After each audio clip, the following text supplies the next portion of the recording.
Halo,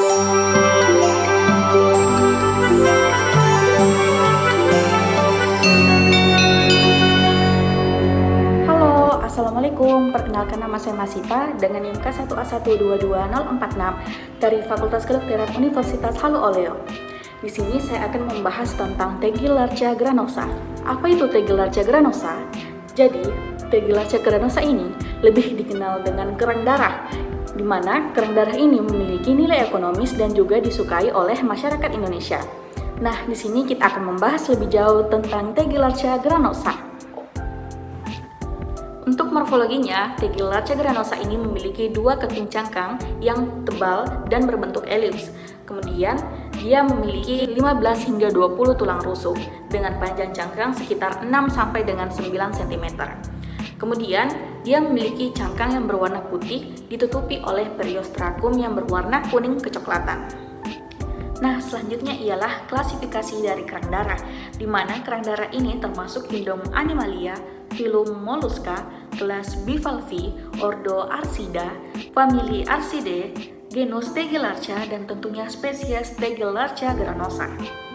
Nah, bagaimana sih cara hidup dari Tegilarcia granosa? Jadi, kerang darah ini dia biasanya hidup di perairan subtidal, intertidal maupun dangkal. Dia juga sering dijumpai di dasar yang berlumpur maupun di teluk atau muara yang terlindungi ataupun di hutan bakau atau mangrove. Nah, dia juga ini sering ditemui pada daerah pasang surut dengan salinitas rendah. Untuk kegiatan reproduksinya, hewan ini dia ada yang bersifat hermafrodit, namun kebanyakan dia memiliki alat kelamin tunggal ataupun yang terpisah. Untuk reproduksinya sendiri, dia ini melakukan secara seksual. Tegilarcia granosa dijumpai di seluruh wilayah Indo-Pasifik, dari pantai timur Afrika Selatan ke arah utara dan timur ke Asia Tenggara, Australia, Polinesia, dan hingga ke utara Jepang. Kerang darah ini hidup terutama di zona pasang surut pada kedalaman 1 hingga 2 meter, dan dia biasanya bersembunyi di pasir ataupun di lumpur.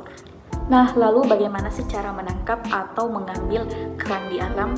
Nah, jadi Tegilarcia granosa ini dapat ditangkap dengan menggunakan alat penggaruk yang disebut dengan dredge. Cara menggunakan dredge ini yaitu menggaruk dasar perairan dengan bantuan perahu.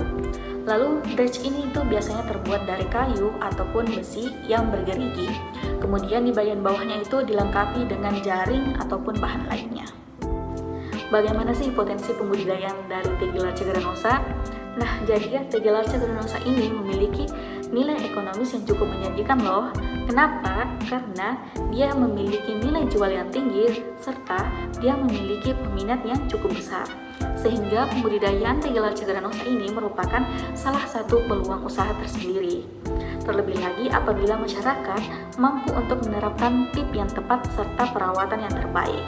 Dengan demikian, maka produktivitas dari Tegilarcia granosa akan menjadi lebih optimal sehingga menghasilkan panen yang berkualitas. Selain itu, Tegilarcia granosa sangat diminati oleh masyarakat karena rasanya yang gurih. Terdapat berbagai macam olahan dari Tegilarcia granosa yang diperjualbelikan. Nah, untuk lebih jelasnya dapat dilihat tabel terkait kandungan gizi yang terdapat pada Tegilarcia granosa, di mana yang paling penting di sini ada protein, kemudian ada lemak, dan tentunya terdapat beberapa komponen mineral yang terkandung. Yang pertama yaitu ada cuprum atau tembaga, kemudian ada kalsium, kemudian ada zat besi, kemudian ada zinc atau seng, dan kemudian ada selenium. Adapun kandungan lain yang bermanfaat yang terkandung dalam Tegilarcia granosa yaitu vitamin A, vitamin B1, dan juga asam lemak omega 3. Lalu apa sih manfaat dari kandungan yang terdapat pada Tegilarcia granosa? Nah, di sini kita akan membahasnya satu persatu. Di mana yang pertama itu ada protein, di mana protein ini merupakan salah satu zat gizi yang berperan terhadap pembentukan massa otot serta melindunginya dari kerusakan jaringan ataupun sel. Kemudian yang kedua yaitu ada asam lemak omega 3, di mana asam lemak omega 3 ini dapat berfungsi untuk menurunkan kadar trigliserida yang tinggi sehingga dapat berperan terhadap pencegahan dan penyembuhan penyakit jantung koroner.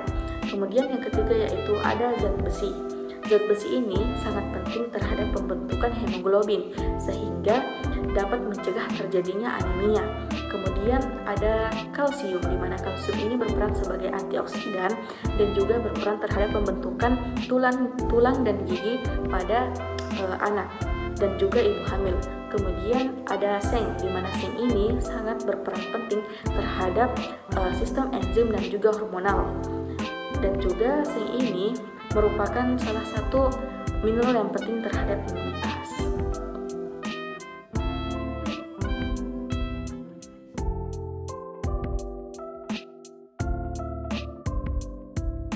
Nah, baik, itulah tadi penjelasan singkat terkait T. gilarca granosa dari saya. Lebih dan kurangnya mohon dimaafkan. Wassalamualaikum warahmatullahi wabarakatuh. Terima kasih.